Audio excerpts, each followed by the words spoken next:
What is perceptive broadening through exploratory engagement? Sometimes an activity becomes so loaded with pressure, expectation, perfection, uncertainty, or emotional weight that simply beginning feels difficult.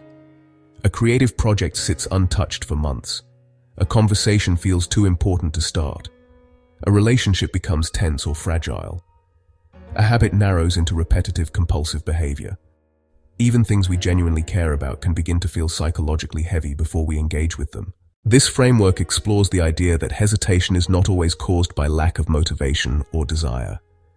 Sometimes engagement itself has become psychologically rigid. When engagement becomes too narrowly compressed around singular pressured outcomes, such as performance, perfection, irreversible commitment, validation, or fear of failure, participation can start feeling overloaded. The activity no longer feels open, flexible, or inhabitable. Instead, it begins to feel brittle, high consequence, and difficult to approach. Perceptive broadening. Through exploratory engagement is the process of reducing this rigidity by widening the lived perceptive field surrounding engagement itself.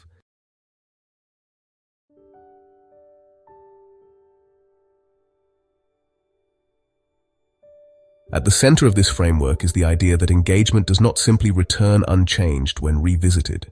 It reforms through the way it is accessed. A memory forms when it is experienced, and reforms each time it is accessed and each way it is accessed. This means engagement is not simply retrieved from a fixed internal archive.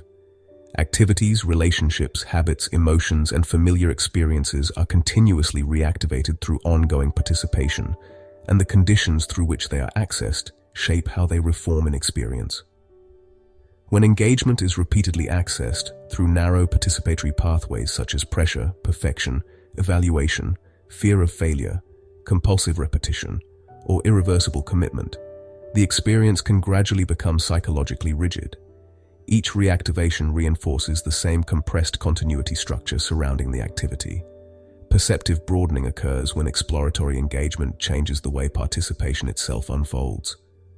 Through interaction with materials, environments, tools, emotions, relationships, constraints, routines, and unfolding situations, engagement begins reforming through broader participatory pathways. Additional continuations become accessible. Familiarity develops. Compatibility emerges. Participation becomes less compressed around singular outcomes and gradually settles into more inhabitable forms through lived interaction itself. The goal is not to avoid convergence, commitment, or meaningful action. The goal is to reduce rigidity by widening the ways engagement can be accessed, participated in, and reformed over time. Exploratory engagement is not treated as indecision or endless avoidance. It is the active process through which perceptive broadening occurs. Instead of demanding that everything be solved conceptually before participation begins, exploratory engagement allows interaction itself to shape understanding. Through experimentation, partial participation, curiosity, environmental feedback, mistakes, adjustments, and repeated contact, engagement gradually reforms through different participatory conditions. The goal is not to remain permanently open, uncertain, or exploratory. The goal is to temporarily reduce rigidity long enough for engagement to become more flexible and accessible before participation gradually settles into a more natural and inhabitable form again. Over time, this can reduce the amount of psychological threshold crossing required just to begin engaging again, because the activity is no longer being repeatedly accessed through the same rigid continuity structures alone.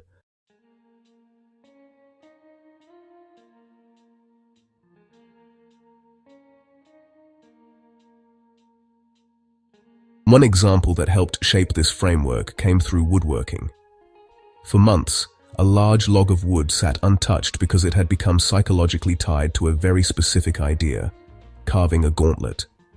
Over time, the project became increasingly loaded with pressure, uncertainty, irreversible commitment, and the fear of making the wrong first cut. The activity itself began feeling rigid before any real interaction had taken place. The hesitation was not simply lack of interest or lack of desire to create something. In many ways, the opposite was true.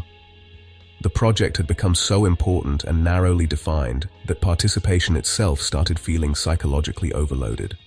More importantly, woodworking was repeatedly being reactivated through the same compressed participatory pathway.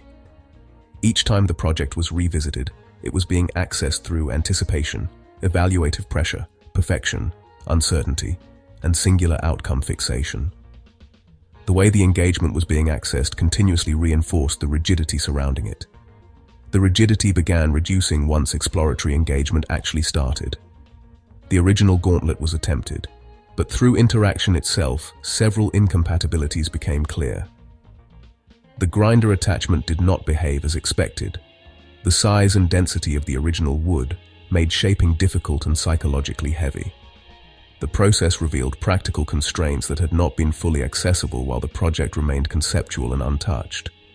Rather than reinforcing avoidance, these interactions began changing the way woodworking itself was being accessed and reactivated. Smaller pieces of wood were later used. Pine replaced the original log. Different grinder attachments were tested. Tool behavior became more familiar through direct interaction. Different forms such as swords and spiral staffs became possible continuations. Material resistance, shaping response, grinder behavior, workspace limitations, and restraint problems all became experientially embedded through participation itself. Importantly, discovering what did not work was not treated as failure. It became part of the perceptive broadening process. Each interaction widened the participatory pathways through which woodworking could be accessed and reformed in experience. The activity gradually stopped reforming primarily through anticipation, perfection, and singular outcome fixation, and began reforming through experimentation, familiarity, adjustment, exploratory interaction, and lived continuity instead. Over time, woodworking stopped feeling like a singular pressured project and gradually settled into something more open and inhabitable.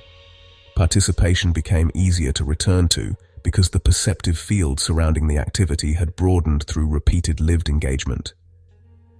Rather than requiring intense psychological effort just to begin, woodworking gradually became something you do. Within this framework, hesitation and rigidity are understood less as simple internal weakness and more as signs that engagement has become too narrowly compressed around singular outcomes or meanings. When activities become overly tied to pressure, evaluation, perfection, validation, irreversible consequences, or compulsive continuity structures, participation itself can become psychologically overloaded.